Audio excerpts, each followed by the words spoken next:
मैं आपका आपके अपने YouTube चैनल आंकड़े बोलते हैं में स्वागत करता हूं। कमर्शियल मैथमेटिक्स में जो सीरीज चल रही है उस सीरीज में औसत में हमने औसत चाल देख ली, संख्याओं पर आधारित प्रश्नों का औसत कैसे निकालना है हमने वो भी देख लिया, आयु और भार से संबंधित सवालों के औसत कैसे निकलते हैं हमने वो भी देख लिया। अभी दो महत्वपूर्ण हिस्से बचे हुए हैं। पहला हिस्सा वो है जब औसत निकाला जाता है लेकिन उस औसत में कुछ गड़बड़ी हो जाती है तो हम उसे कैसे सुधारेंगे, पहला पार्ट। और दूसरा पार्ट जो आजकल बहुत ज्यादा पूछा जा रहा है वो है गेंदबाजी और बल्लेबाजी का औसत। पहले हम मिस अरेंजमेंट की बात करते हैं। अगर हम मिस अरेंजमेंट की सपोज मान लीजिए 10 लोगों की 10 परीक्षार्थियों की एक कॉपी जांची गई और सभी का जब नंबर जोड़ने के बाद औसत निकाला गया तो वो औसत हमें मिला 50 का। अब अगर हम इसमें डिटेल में जाए तो उसका योग टोटल कितना मिला हमें 500 का।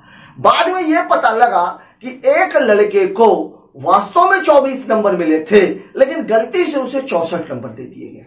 64 नंबर दे दिए गए इसका मतलब क्या हुआ कि 40 नंबर जो आपने जोड़ रखे हैं वो 40 नंबर ज्यादा जोड़ रखे हैं। मतलब जो योग 500 है वास्तव में वो योग है कितना 460 का। मतलब औसत कितना है 46 का। लेकिन अगर इसी सवाल को हम दूसरे तरीके से देखें, औसत 10 लोगों का औसत कितना है 50, 24 वाले को 64 दिया गया मतलब बढ़ा कितना है 40। जब 40 बढ़ गया है टोटल में तो औसत में कितने की वृद्धि, चूंकि 10 लोगों में 40 बढ़ा मतलब औसत में वृद्धि कितने की हो गई है 4 की। अब अगर हमें उस औसत को सही करना है तो हमें वही 4 नंबर कम करने पड़ेंगे। मतलब 50 में से 4 घटा दिया तो उत्तर कितना हो गया 46। मतलब इस सवाल को आप बगैर कलम चलाए कर सकते हैं। आइए देखते हैं इसी तरह का एक सवाल आपसे कह रहा है 14 छात्रों का औसत प्राप्तांक 71 ज्ञात किया गया। बाद में गणना करने पर यह पाया गया कि एक छात्र का अंक गलती से 56 के स्थान पर 42 और दूसरे छात्र का 32 के स्थान पर 74 लिख दिया गया। अब यहां पर क्या है 14 छात्रों का 71 है, योग ज्ञात करने की कोई जरूरत नहीं है। पहले हम ये देखेंगे गलती हुई कितनी। गलती हुई है एक को 56 के स्थान पर 42 दिया, वास्तव में गया है उसको 42 नंबर लेकिन थे उसके कितने 56 नंबर। मतलब यहां पर जो कमी हुई है वो हुई है 14 नंबर की। दूसरी गलती क्या हुई है 32 के स्थान पर 74 दिए गए हैं उसको 74 नंबर, थे उसके 32 नंबर। मतलब यहां पर उसको जो एक्स्ट्रा दिया गया है वो कितना दिया गया है 42 नंबर। मतलब जो टोटल हमारी गलती हुई है तो 12 में 4 चला गया 8 और 4 में 2 चला गया 2। मतलब 28 नंबर टोटल में बढ़े।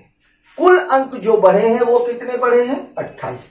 तो औसत में वृद्धि कितने की हुई है इसको हम आप बोल सकते हो ये हुई है कुल वृद्धि। तो औसत में जो वृद्धि हुई है वो कितनी हुई है,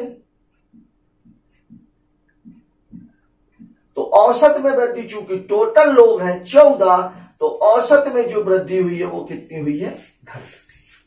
अब औसत हमारा था कितना 71, उसमें वृद्धि कितने की हो गई है 2 की। मतलब जो सही औसत है आपका वो सही औसत हो जाएगा 71, 2 बढ़ गया था इस 2 को आप कम कर दीजिए मतलब आपका उत्तर कितना हो जाएगा 69। यही हमारे सवाल का जवाब है। चाहे तो आप इसको मन में ही कर सकते हैं। यहां पर 14 की वृद्धि है, यहां 14 की कमी है, 42 की वृद्धि है मतलब टोटल वृद्धि 28 की, औसत में वृद्धि 2 की मतलब 71 में 2 घटाना है 69 नंबर। आइए देखते हैं एक और थोड़ा सा अच्छा सवाल, थोड़ा सा इससे सवाल आपसे कह रहा है 100 छात्रों का औसत प्राप्तांक 46 ज्ञात किया गया। बाद में जांच करने पर यह पता लगा कि 16 नंबर वाले को 61 नंबर दे दिए गए हैं और 43 नंबर वाले को 34 नंबर दे दिए गए। साथ ही साथ यहां पर एक चीज और पता लगी कि वास्तव में जो प्राप्तांक 100 लोगों का निकाला गया था वहां पर 100 बच्चे थे ही नहीं, बच्चे कितने थे 90। मतलब यहां पर 2 जगह वृद्धि या कमी हो रही है। पहली जो आपकी वृद्धि और कमी हो रही है वो ये हो रही है कि चूंकि 100 के बजाय 90 लोग हैं तो पहली जो वृद्धि हुई वो कितनी हो गई 10 लोगों का अंतर आ गया। मतलब 46 गुणे 10 बराबर कितनी हो गई 460 धनात्मक। दूसरी चीज जो हुई वो क्या हुई 16 वाले को 61 नंबर दे दिए गए। मतलब 61 माइनस 16। 61 माइनस 16 मतलब 65 में 20 घटाना है। तो यहां पर कितने नंबर बढ़ गए हैं टोटल? 45। अगले वाले में 43 वाले को कितने नंबर दे दिए गए हैं? 34। तो ये 34 और माइनस कितना? 43, मतलब यहां पर जो कमी हुई है वो कितने की हुई है? ऋण 9 की। तो कुल जो परिवर्तन हुआ है वो कितना हुआ? 45 में 9 36, 460 अगर मैं इसमें जोड़ दूंगा तो ये जो चेंज हुआ ये कितने का हुआ है? 496 का। मतलब जो टोटल निकाला गया था वो 496 नंबर ज्यादा था। तो औसत में जो परिवर्तन हुआ ये कुल में परिवर्तन है।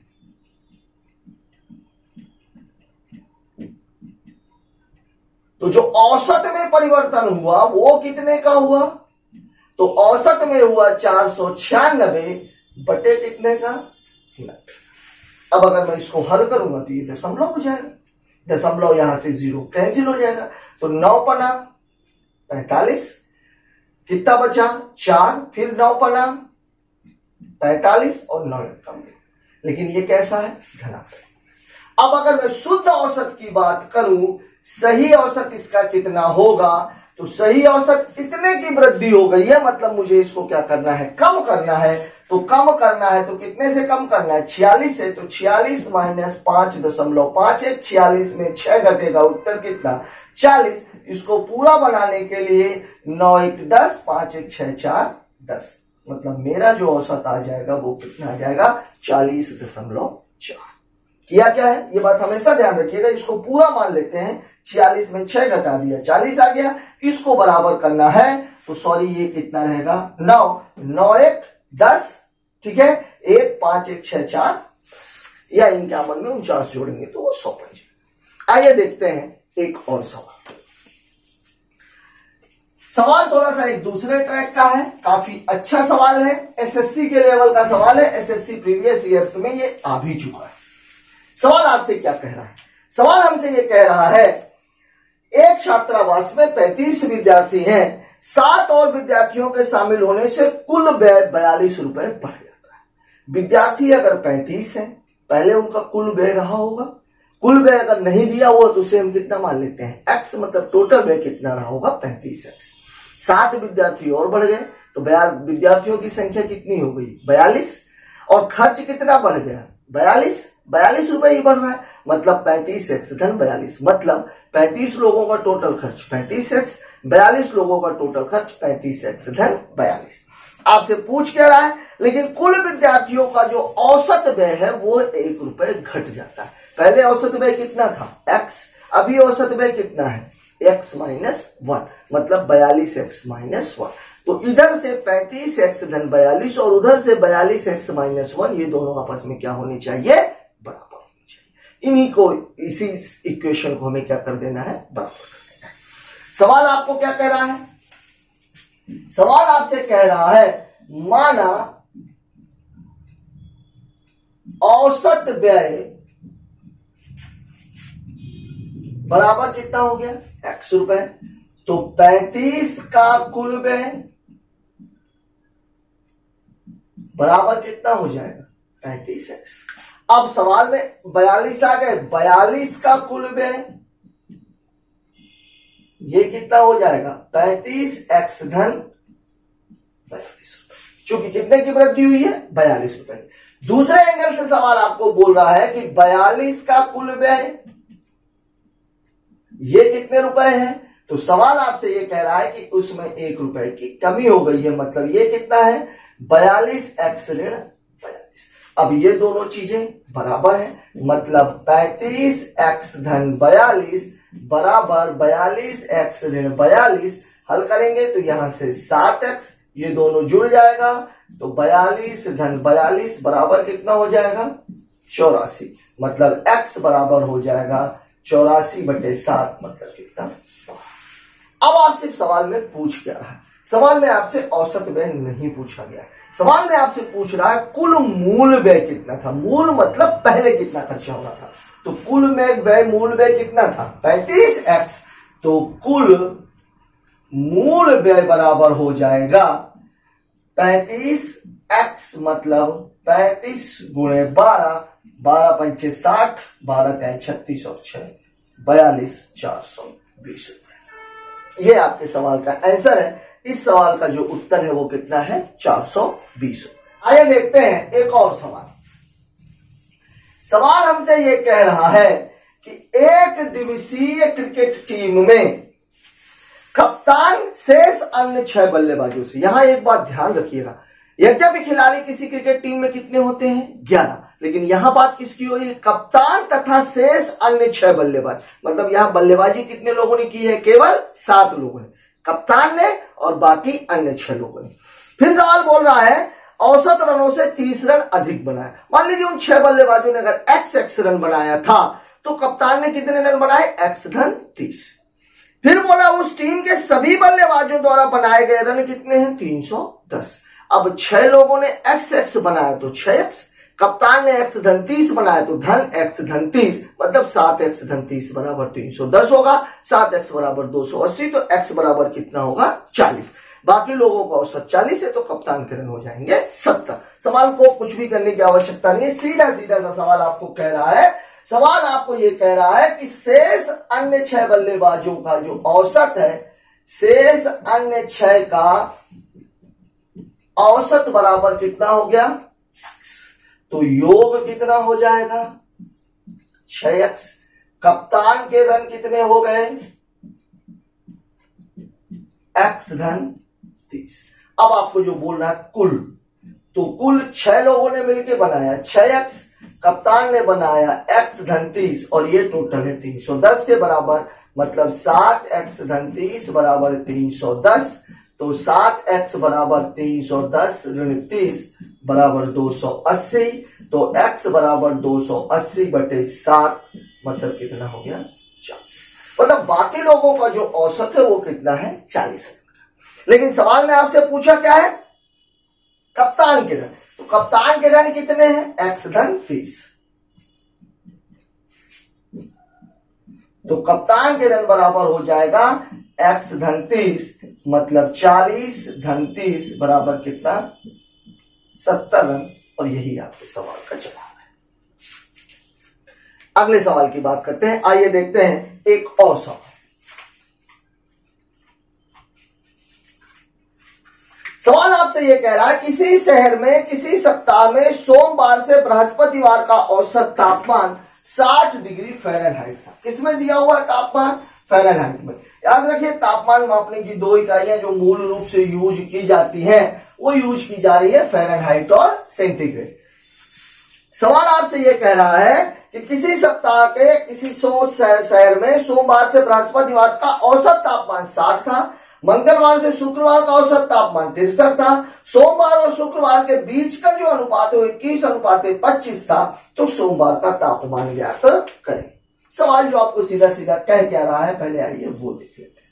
सवाल आपसे यह कह रहा है सोमवार से बृहस्पतिवार का, मतलब मंडे, ट्यूसडे, वेडनेसडे और थर्सडे। टोटल कितने दिन है? 4 दिन है और औसत था 60। तो योग कितना? 60 गुणे 4, मतलब ये कितना हो जाएगा? 240। फिर कह रहा है मंगलवार से शुक्रवार, मतलब Tuesday plus Wednesday plus Thursday plus Friday, इसका कितना है? 63। तो 63 गुणे 4, मतलब कितना हो गया? 252। अब सवाल में देखिए कह क्या रहा है? सोमवार और शुक्रवार की चर्चा। अगर मैं इसमें से इसको घटाऊंगा तो मेरे पास बचेगा क्या? ये दोनों कैंसिल, ये दोनों कैंसिल, ये दोनों कैंसिल। अब चूंकि ये वाला ज्यादा है, मतलब फ्राइडे माइनस मंडे बराबर हो जाएगा 252 माइनस 240 बराबर कितना? अब सवाल में आपसे क्या रहा है? सोमवार और शुक्रवार के तापमान का अनुपात, मतलब मंडे इज टू फ्राइडे बराबर है 21:25। अंतर कितने का है? 4 का। तो 4 बराबर 12, तो 1 बराबर 3। अब 1 बराबर 3 है, सोमवार का तापमान पूछा जा रहा है, तो सोमवार का कितना है? 21। तो मंडे का तापमान हो जाएगा 21 गुणे 3, मतलब कितना? 63 डिग्री फ़ारेनहाइट। लेकिन इस सवाल को वास्तव में कलम चलाने की भी जरूरत नहीं, क्योंकि 4 दिन ही दिए हुए हैं। सोम, मंगल, बुध, गुरु, मंगल, बुध, गुरु और शुक्र, 4 दिन दिए हुए। जब 4 ही 4 दिन हुए हैं, अंतर कितने का? 60 और 63, मतलब 3 डिग्री का। तो 4 दिन में अंतर कितने का है? 12 डिग्री का। और 12 डिग्री का अंतर आया हुआ है और अनुपात कितना दिया है? 21-25, मतलब 4 का। 4 बराबर 12, 1 बराबर 3। आपसे सोमवार पूछो तो 21 तिहाई 63, शुक्रवार पूछो तो 25 तिहाई 75। कुछ भी करने की जरूरत नहीं है। वास्तव में सवाल में आपको कलम चलाने की भी आवश्यकता नहीं है, लेकिन बेसिकली सवाल को लगाना कैसे है वो आपके सामने है। एक और सवाल की चर्चा कर लेते हैं। सवाल आपसे क्या कह रहा है? सवाल आपसे यह कह रहा है कि 20 संख्याओं का औसत कितना है? 50। बाद में आपसे कह रहा है अधिकतम और न्यूनतम के बीच का अंतर क्षेत्र। फिलहाल में आप इसको एक किनारे रखो। फिर बोल रहा है 18 संख्याओं का औसत 48 है, मतलब 2 संख्याएं कम हो गई। 20 का औसत 50 है, मतलब हम सभी संख्याओं को, मैंने क्या बताया था, औसत का मतलब होता है बराबर का बंटवारा। मतलब सभी संख्याओं का मान 50-50 से 2 ऐसे ही कम हो गई, मतलब 100 तो ऐसे ही इसमें कम है। फिर आपसे सवाल में क्या कह रहा है? 18 का औसत 48 से 2 18 में कम हो गया, मतलब कितने की कमी हो गई? 36 की। मतलब x धन y बराबर कितना है? 36। तो 100 और 36 कितना हो गया? 136। और अंतर कितने का बोल रहा है? 76 का। तो वही चीज एक बार घटाना और एक बार जोड़ना। तो 2x बराबर कितना? 136 में कितना जोड़ देना है? 76 का। तो 6 6 12, 13 7 20 और 1 21, 212। और 212 का आधा कितना होगा? 106। ये आपका पहला उत्तर।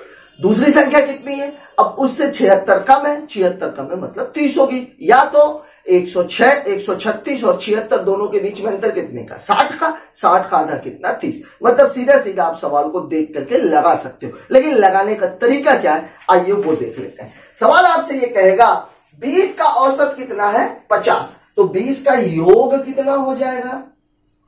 20 का जो योग है वो कितना हो जाएगा? 20 गुणे 50, मतलब कितना?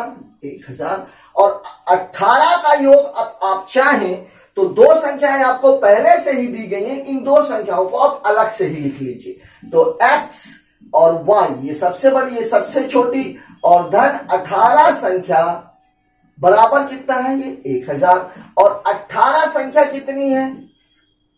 इनका कितना है? 18 गुणे 48, 18 अट्ठे 144, 18 चौक 72 और 14 86। अब अगर मैं इसको कैंसिल करूंगा तो यहां से x धन y बराबर, अगर मैं इसको हल करूंगा तो ये कितना आ जाएगा? 136। अंतर आपको कितना बोल रहा है? बड़ी अधिकतम और न्यूनतम का जो अंतर है वो कितना बोल रहा है? 76। ये आपको सवाल में दिया गया है।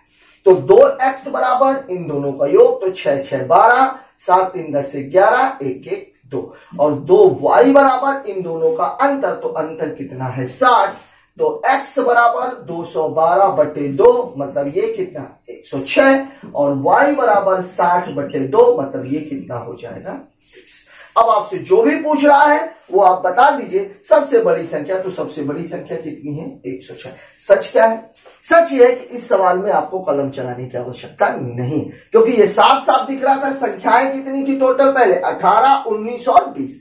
20 संख्याएं थी, ये 2 संख्याएं अलग कर दी गई, तो अपना 50-50 तो पहले लेके अलग हो गई, तो 100।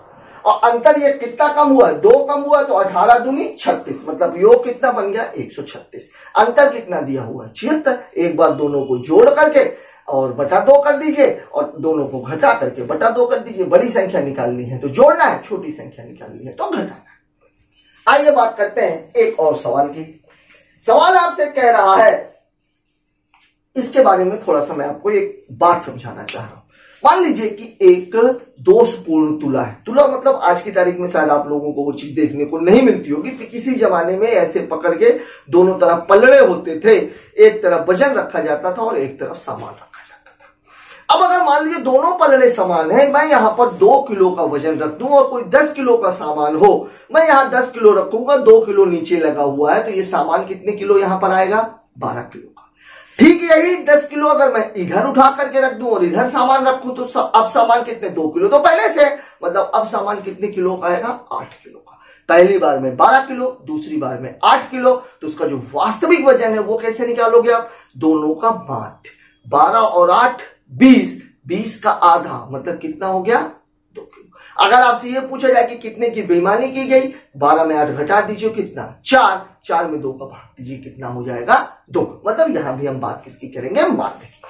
अब सवाल में जो आपसे कह रहा है, आपका जो नेक्स्ट क्वेश्चन है, आपका आज की वीडियो का जो 7वां क्वेश्चन है, वो आपसे ये कह रहा है कि किसी वस्तु को 200 पूर्ण तुला के 2 पलड़ों पे रखने पर बारी बारी से देखने पर उसका भार 141 और 210.5 ग्राम आया, तो वस्तु का जो वास्तविक भार है वो क्या? वास्तविक भार क्या होगा? दोनों को जोड़ के 2 का भार। तो 7वें सवाल का जो जवाब है वो बिल्कुल सिंपल सा है, 141 धन 210.5 बटे कितना? 2। ये वास्तविक भार है। अगर मैं इसको जोड़ूंगा तो 1, 5, 3 बटे कितना? 2, 351। 351 में सबसे पहले आप 350 को देखिए तो कितना हो जाएगा? 175। 1.5 का आधा कितना है? 0.75 ग्राम। ये उस वस्तु का क्या हो जाएगा? वास्तविक भार। अगर मान लीजिए यही मेरे से ये पूछा होता कि दोष कितना है, मतलब आपसे पूछ लिया जाता दोष का भार, तो यही चीज आपको घटानी होती। 210.5 माइनस 141 बटे 2। अब अगर हम इसको घटाएंगे तो मैंने आपको बार बार बोला सीधा सीधा इसको घटाइए, नहीं बन रहा है 9 जोड़ दीजिए, ये 150 हो जाएगा, ये 219 हो जाएगा। 219 में अगर मुझे 150 को घटाना हो तो 200 में 150 50 और 19 कितना हो जाएगा? 59.5 और बटे कितना? 2। अब आप इसको करेंगे तो 58 का कितना? 2 दूनी 4, 2 नाई 18, 1.5 बचा, मतलब ये 0.7। अगर आपसे दोष पूछा गया होता तो 29.75 का। अगर आपसे वस्तु का वास्तविक भार पूछा जा रहा है तो वो है 175.75 ग्राम का। अब हम बात करते हैं अपने अगले सवाल की।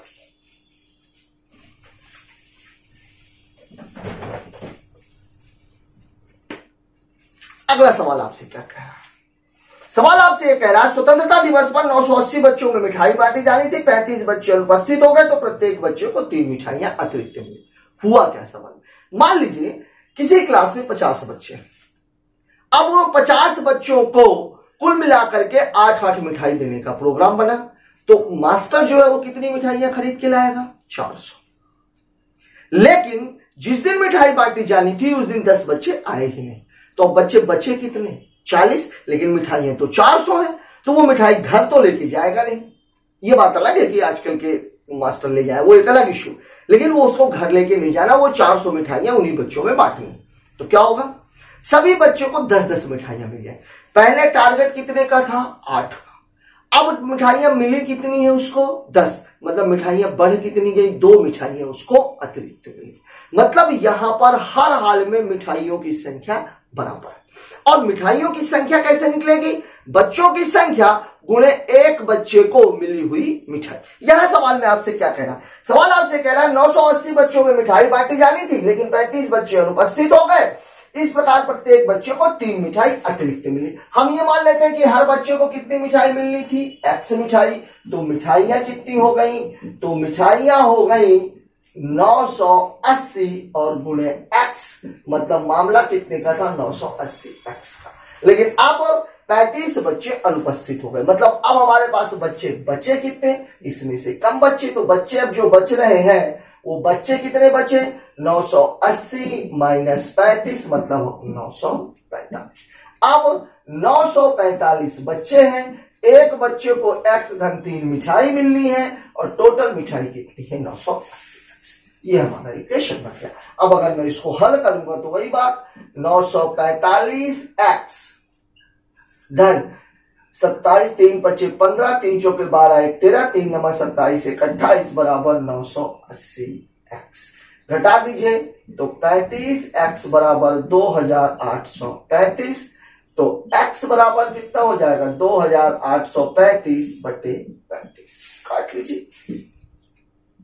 5 सते, बच्चों को 5 ज्यादा पसंद आता, पहले उसी से काट लेते हैं। 5 25, 5 36, 5 सते 35, 7 8 56, 7 एकम 7।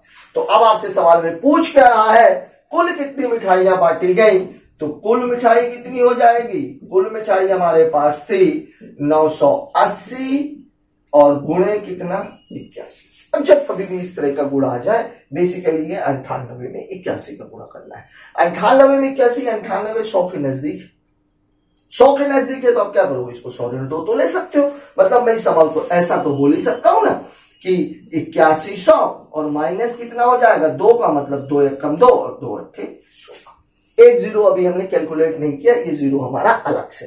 अब इसमें क्या है, ये 100 से ये 100 तो कैंसिल हो जाएगा। अब यहां से 8000 है और ये कितना है 62, 8000 में आप कम कर दोगे तो कितना हो जाएगा 100 दे दिया इसको तो बचा कितना 79, 62 घटने के बाद यहां पर कितना आ जाएगा 38 और एक जीरो और, मतलब सवाल में जो उत्तर है आपकी मिठाइयां कितनी खरीदी गई थी 79,380। अब इस सवाल को डायरेक्ट लगाने का तरीका क्या होगा, डायरेक्ट लगाने का तरीका क्या है, पहले बच्चे कितने थे 980, इन दोनों के बीच का बाद में कितने हो गए 945।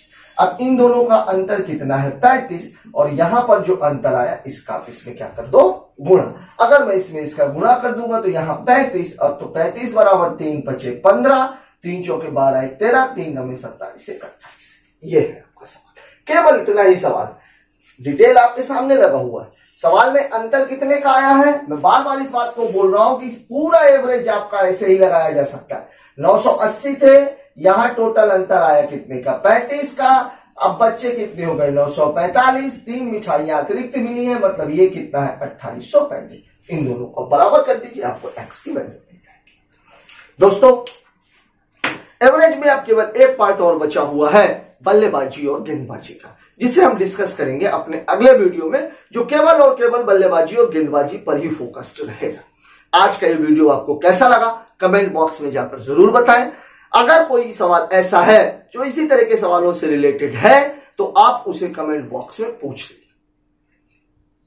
अगर ये वीडियो आपको पसंद आया है तो इसे लाइक, सब्सक्राइब एंड शेयर करें ताकि आपको अगले वीडियोस की अपडेट लगातार मिलती रहे और आपके दूसरे भाइयों की भी मदद हो सके। थैंक यू, जय हिंद।